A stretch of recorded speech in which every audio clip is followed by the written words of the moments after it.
Hola, aquí les traigo un video de cómo colgar un kayak del techo de tu garaje, cochera o quincho y así maximizar ese espacio.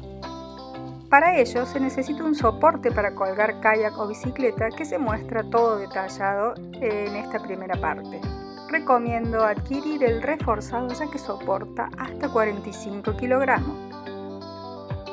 Al abrir la caja se encuentra el manual con las instrucciones en inglés, luego los dos ganchos reforzados con las poleas, la soga suficientemente larga para los techos de gran altura, dos poleas que van directamente en el techo con su soporte de acero, los tarugos y los tornillos de fijación, todos materiales de excelente calidad. Para comenzar, medir dónde va a ser colocado el soporte de elevación.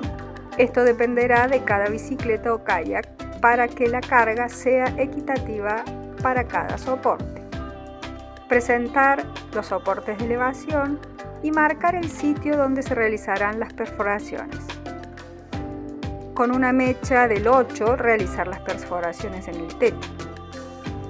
Una vez perforado, colocar en cada orificio los tarugos provistos en el kit.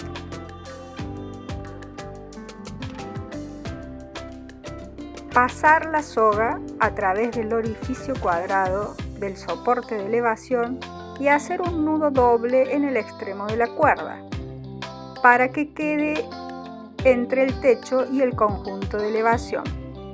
Montar el soporte de elevación, colocar los tornillos y ajustar bien.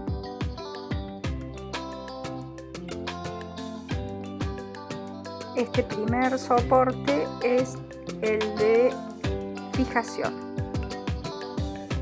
Montar el soporte de elevación que tiene el mecanismo de bloqueo, colocar los tornillos y ajustar bien como hicimos con el anterior. En la pared, fijar el gancho que sujeta la cuerda una vez que esté la bicicleta o el kayak elevado. Pasar la cuerda por las poleas y los soportes como se observa en la figura. Sujetar cada extremo en uno de los ganchos y tirar de la soga para elevar el kayak. Una vez en la altura definida, amarrar la soga al gancho que está en la pared.